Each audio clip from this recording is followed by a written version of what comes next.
വർഷം 1933. ഹിറ്റ്ലറുടെ നാസി ജർമ്മനിയിൽ propaganda മിനിസ്റ്ററായിരുന്ന Joseph Goebbels ഒരു തന്ത്രം പ്രയോഗിച്ചു. ഫോക്സംഫെങ്കർ എന്ന പേരിൽ വില കുറഞ്ഞ റേഡിയോകൾ അദ്ദേഹം ജർമ്മനിയിലെമ്പാടും വിതരണം ചെയ്തു. അതിൻ്റെ പ്രത്യേകത, ആ റേഡിയോകളിൽ നാസി ചാനലുകളല്ലാതെ മറ്റൊരു വിദേശ റേഡിയോ സ്റ്റേഷനും ട്യൂൺ ചെയ്യാൻ കഴിയില്ലായിരുന്നു. സോഷ്യൽ മീഡിയകൾ ഇല്ലാതിരുന്ന ആ കാലത്തും ഒരു ജനതയുടെ ചിന്തകളെ മുഴുവൻ ഒരൊറ്റ ആശയത്തിലേക്ക് സന്നിവേശിപ്പിച്ചത് ഭരണകൂടം മാത്രം സംസാരിക്കുന്ന ആ റേഡിയോ ബോക്സ് വഴിയായിരുന്നു. വർഷമിപ്പോൾ 2026. ഗീബൽസിൻ്റെ ആ പ്രൊപ്പഗണ്ട റേഡിയോ ഇന്ന് നമ്മൾ ഓരോരുത്തരുടെയും കൈപ്പത്തിയിലുണ്ട്. യെസ്, നമ്മുടെ സ്മാർട്ട് ഡിവൈസുകൾ.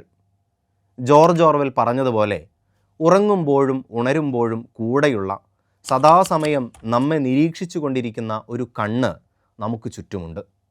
ദൈനംദിന ജീവിതത്തിൽ നമ്മൾ എന്തുപയോഗിക്കണം എന്നതു മുതൽ ഒരു പൗരൻ്റെ സുപ്രധാന ജനാധിപത്യാവകാശമായ വോട്ട് വിനിയോഗം വരെ നമ്മുടെ ജീവിതത്തെ നിയന്ത്രിക്കുന്ന, അഭിപ്രായങ്ങളെ സ്വാധീനിക്കുന്ന, വിരലനക്കങ്ങളെ പോലും നിരീക്ഷിക്കുന്ന ഒരു കോർപ്പറേറ്റ് അൽഗോരിതത്തിൻ്റെ പിടിയിലാണ് നമ്മൾ ഓരോരുത്തരും.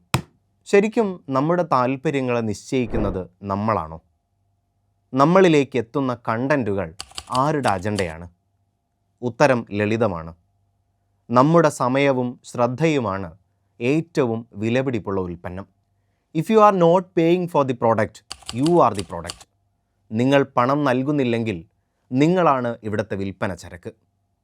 നമ്മുടെ ഭയം, ദേഷ്യം, ആഗ്രഹം, സന്തോഷം, സങ്കടം ഇവയെല്ലാം കൃത്യമായി അളന്ന് തരംതിരിച്ച് ഏറ്റവും ലാഭകരമായ രീതിയിൽ നമുക്ക് തന്നെ തിരിച്ചു നൽകുന്നു. ഇതൊരു അതിശയോക്തിയല്ല. ലോകമെമ്പാടും തെളിവുകളുണ്ട്.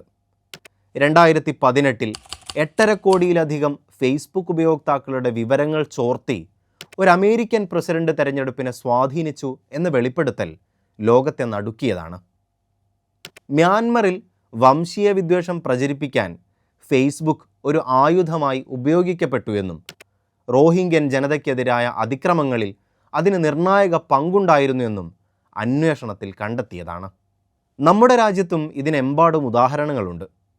ഇന്ത്യൻ തിരഞ്ഞെടുപ്പുകളിൽ കേംബ്രിഡ്ജ് അനലിറ്റിക്കയുടെ മാതൃകമ്പനിയായ SCL ഗ്രൂപ്പ് 2010 മുതൽ തന്നെ ഇന്ത്യയിലെ സംസ്ഥാന ദേശീയ തിരഞ്ഞെടുപ്പ് പ്രചാരണങ്ങളിൽ പ്രവർത്തിച്ചു എന്ന റിപ്പോർട്ട് കണ്ടവരാണ് നമ്മൾ. ഇത് ഇന്ത്യൻ പാർലമെൻറ്റിൽ തന്നെ ചർച്ചയായതുമാണ്. 2017-19 കാലയളവിൽ വാട്സാപ്പ് വഴി വ്യാജ വാർത്തകൾ ഫോർവേഡ് ചെയ്തത് കാരണം മാത്രം ആൾക്കൂട്ട കൊലപാതകങ്ങളിൽ കൊല്ലപ്പെട്ടതായി റിപ്പോർട്ട് ചെയ്യപ്പെട്ടത് 30-ലേറെ പേരാണ്. 2020 ഇന്ത്യയിലെ ഫേസ്ബുക്ക് സീനിയർ പോളിസി എക്സിക്യൂട്ടീവ് ഭരണകക്ഷിയിലെ ഒരു നേതാവ് നടത്തിയ വിദ്വേഷ പ്രസംഗത്തിന് ഹെയ്റ്റ് സ്പീച്ച് നിയമം ബാധകമാക്കുന്നതിനെ എതിർത്തു എന്ന് റിപ്പോർട്ട് ചെയ്തത് വാൾ സ്ട്രീറ്റ് ജേണലാണ്. ഇവയെല്ലാം ഒറ്റപ്പെട്ട സംഭവങ്ങളല്ല. ഇതൊരു മാതൃകയാണ്. ആവർത്തിക്കുന്ന നുണ സത്യമായി മാറുന്നതിൻ്റെ മാതൃക. അസൗകര്യമുള്ള സത്യങ്ങൾ നിശബ്ദമാക്കപ്പെടുന്നതിൻ്റെ മാതൃക. ഭരണകൂടത്തിന് വായിക്കാൻ കഴിയാത്തതെല്ലാം അദൃശ്യമാകുന്ന, അദൃശ്യമായത് അനർഹമായി തീരുന്ന കാലം. പരിഹാരം അത്ര സങ്കീർണമൊന്നുമല്ല. കാണുന്നതും കേൾക്കുന്നതും അതേപടി വിശ്വസിക്കാതിരിക്കുക. ഒരാവർത്തി കൂടി സൂക്ഷ്മമായി നോക്കുക. ആരാണ് ഇതിന് പിന്നിൽ?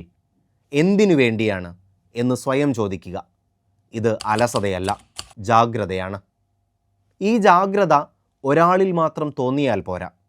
നമ്മുടെ വീടുകളിൽ, സൗഹൃദങ്ങളിൽ, അയൽപ്പക്കങ്ങളിൽ, അങ്ങനെ എല്ലായിടത്തും ബോധപൂർവമായ പ്രതിരോധശേഷി അഥവാ കോഗ്നിറ്റീവ് ഇമ്മ്യൂണിറ്റി വളർത്തിയെടുക്കണം. അതിന് പ്രധാനമായും ആരോ പടച്ചുവിടുന്ന പ്രകോപനങ്ങളിൽ അപ്പാടെ വീണുപോകാതെ യുക്തിപൂർവം മാറി നിൽക്കാൻ പരിശീലിക്കണം. എക്കോ ചേമ്പറുകളിൽ കുടുങ്ങിക്കിടക്കാതെ തുറന്ന കണ്ണുകളോടെ യാഥാർത്ഥ്യം അന്വേഷിക്കുക. പുനർവിചിന്തനത്തിന് ചെറിയൊരു ഇടമെങ്കിലും ബാക്കിയാക്കുക. നമ്മുടെ ശ്രദ്ധയെ എളുപ്പത്തിൽ അപഹരിക്കാൻ കഴിയാത്ത വിധം ഡിജിറ്റൽ മിനിമലിസം ശീലിക്കുക. നാലുപാട് നിന്നും വരുന്ന വിവരങ്ങളുടെ കുത്തൊഴുക്കിൽ നിന്നും മാറി ഒതൻറ്റിക്കായവ മാത്രം സ്വീകരിക്കുന്ന ഇൻഫർമേഷൻ ഡയറ്റ് ജീവിതത്തിൻ്റെ ഭാഗമാക്കുക. ഈ അപകടങ്ങളെ തിരിച്ചറിയാനുള്ള പരിശീലനം സ്കൂൾ വിദ്യാഭ്യാസ കാലം മുതൽ തന്നെ നമ്മുടെ വിദ്യാർത്ഥികൾക്ക് നൽകൽ അനിവാര്യമാണ്. സോഷ്യൽ മീഡിയകളും ഡിജിറ്റൽ ഡിവൈസുകളും ഉപയോഗിക്കാൻ അറിയുക എന്നതിനപ്പുറം അതിലെ വരുംവരായികകളെ തിരിച്ചറിയും വിധമുള്ള സാക്ഷരതയാണ് ഇനിയുള്ള കാലത്ത് ഉണ്ടാകേണ്ടത്.